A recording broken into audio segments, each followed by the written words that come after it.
Hey guys, what is going on? It is me, BikuriBox12 here, and welcome back to another Realm of the Mad God guide video. Today we are taking a look at my very first class comparison guide video. We're starting with the Archer versus the Huntress. Now I know many of you out there already know how this guide video is going to end, and originally I never planned to make this particular video, but after I got a few requests and realized, it is in classic BikuriBox tradition to make a video on a topic that has clearly already been addressed, I thought that I should give my 2 cents on the topic. And if I'm going to be doing more of these class comparison guide videos, I figured that I should ease myself into something that's rather simple. So anyway, without further ado, let it begin. Now, if you guys haven't seen my Archer and Huntress guide, they're a bit dated by now, but they still go over the fundamentals of the two classes, so if you want to go check them out, go for it. But for the purposes of this video, I'll be briefly going over the stats and abilities of the Archer and Huntress. As far as stats go, they max exactly the same. 75 attack, 50 speed, 40 vit, 25 def, 50 dex, and 50 wisdom. So if we're talking about who can get the highest DPS, they have the same attack and dexterity, and they use the same weapon. The differences between the Archer and the Huntress come only in their ability. For the sake of pacing in the video, I'll only be talking about the Tier 6 abilities. I'll briefly go over a couple of UTs, but for now, we're going to keep it simple. The Tier 6 Elvish Quiver costs 75 mana, and does damage between 290 and 350. That's a good amount of damage, and for the mana cost, it's very reasonable. Not to mention your shot goes in a straight line, pierces through enemies, and paralyzes anything that gets hit by it for 3 seconds. For the sake of 75 mana, all of this damage, this awesome range, and an awesome debuff, that's looking pretty good. Now, if we switch on over to the trap for the Huntress, we'll see that instead of paying 75 mana, we pay 140. Now that's already almost double the Archer's Quiver, but you know what, let's not judge a book by its cover, let's keep going, let's see what else we got here. Instead of firing something in a straight line like the Quiver, we do the exact opposite. We throw our trap in an arcing motion and plant it on the ground, meaning that all enemies that walk within the trap's range will set off the trap and take massive damage and receive a debuff. How much damage? 300. What's the debuff? Slow. How long? 6 seconds. Alright, we just got force-fed a lot of information there. We're spending more mana for less damage, and in my opinion, a worse debuff. I think we can all agree that paralyzing your target is better than slowing it. You could argue that the area of the trap is better, because yes, you can cover more area, which means you can probably hit more minions. And if that's your goal, well then hey, maybe the Huntress is for you. But I think the same effect can be achieved. If you fire out your quiver at a group of enemies, it'll pierce through most of them and paralyze nearly all of them, if you're trying to attack minions in the first place, which isn't really a huge priority. I would much rather paralyze the boss of the dungeon, so that way I can keep him paralyzed and fire away with the Doom Bow. Now, if there's one thing I can give credit to the trap for, it's that you can stack traps, and then if an enemy or a boss walks into them, all of the traps will set off, stacking the damage. That's pretty awesome. The only problem with this is that the duration doesn't stack, meaning that the sole purpose for stacking traps is to get massive damage, which can be achieved the exact same way if you just chain paralyze an enemy with the quiver. It's the same thing, only with the trap it happens all at once and you don't have to aim your quiver.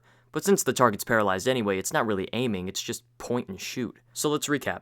We have the Quiver that costs very little mana, does a reasonable amount of damage, and has an awesome debuff with a reasonable duration. Then we have the Trap with a high mana cost, alright damage, a good radius, and a good duration on an alright debuff. I'm sorry to say this, but the Archer is the winner here, and I think most of you probably saw this coming because the Archer is just all around more well polished, and he's more easily accessible. Planting a trap on the ground is kind of boring and a little bit slow. It's nice whenever the enemy actually gets hit by it, but in the heat of battle, when are you going to be able to plant a trap? It's a very cool idea, and I do like it, but it's a bit trivial at the end of the day. The trap tries to be something different, and it is, but if I'm gonna max a character that has the same weapon and same stats as the Archer, but use an ability that is overall inferior to the Archer's Quiver, I might as well just be maxing an Archer. In fact, you might see some players avoid the trap entirely, because you get a mundane fame bonus whenever you die if you don't use your ability at all. That's how useless some people think that the trap really is. It's not a bad ability, it's just, in comparison to the Archer, it's just more well-rounded and better. Now you may have noticed that I neglected to talk about the UT abilities, and that's mainly because, well, UTs are kind of weird.